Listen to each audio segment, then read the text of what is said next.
So just approaching Berkhamsted now, you'll see for the first time now the tilt in full action. So we're going to tilt left when we go under this bridge and through the station.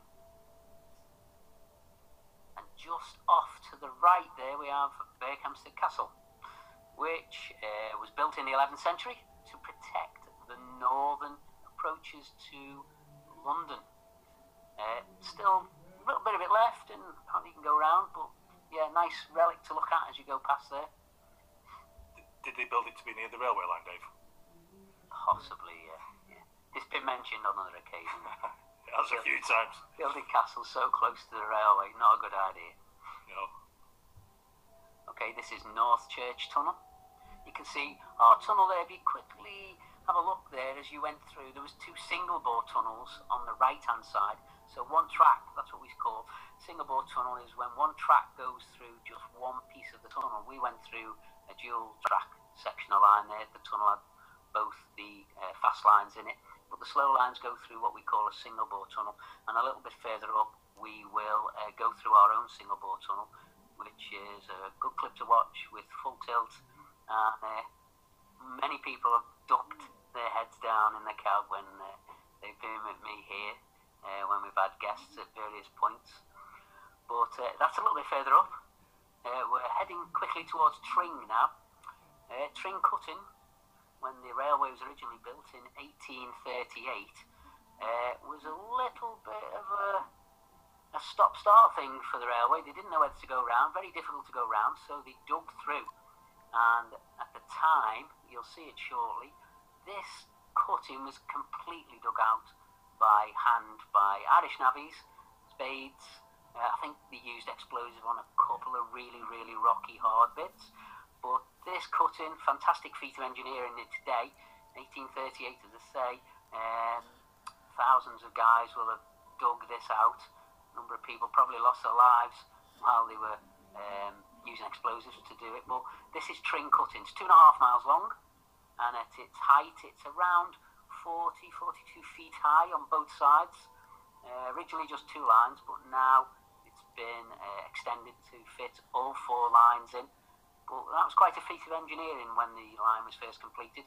One of the big ticks in the box for Stephenson when he completed the line to have got through Tring Cutting. But yeah, 2.5 miles, 40 feet deep, a lot of work, blood, sweat and tears in there. In the up direction as well to London Euston, at the top of Tring Station there, drivers have actually shut off power and never used anything again until they've gone to London Euston. So basically, eco-driving using the gradient down into London Euston itself. Yeah, Tring Station is the high point, so you run down again towards London, and we're basically running now down towards Leighton Buzzard. So there's a lot of inertia in the trains as well. So when Darran says about shutting off power, the train obviously, the 400-500 tons, and there's a lot of kinetic energy in them, so they maintain the speed with the weight. Obviously it works against you going uphill, but going downhill it allows us to shut off power, so we're not taking any power at this point, and the train will maintain its speed down this long straight part of the railway towards, we're just past Cheddington shortly, through Cheddington Station, one of the more infamous moments of the West Coast main line historically, very famous one of course as well, was the Great Train Robbery. And this sectional line is actually where the train robbery took place. I'll tell you a little bit about it. The train was stopped, the mail train was stopped coming north to south in 1963. They made obviously a great plan to stop the train. They took the locomotive and 2 of the vehicles off the rest of the train, uncoupled them, and moved the train about a mile further up from where it was brought to a stand. And they robbed £2.6 million from the train. And obviously very famous now, but a very infamous act, and as I say, took place in this section here. And we are currently just running up towards where the train was moved to while all the things were taken off, all the money was taken off. It's about 2.5 tons in weight of money apparently. and £2.6 million. And it's currently called, or it was called, and it's just there. That bridge we've just gone over was the bridge in question, Bridego Bridge, and the train was brought to a stand just about here somewhere. And that's where the original train brought to a stand and then split off and taken further up to be unloaded, and of course making their getaway, only to be caught some months later, I believe, all of them. David, how did they stop the train with the signalling equipment? Well, they actually allegedly put a sock into the original light, the green light, and used a little battery with a small light on to illuminate the red signal.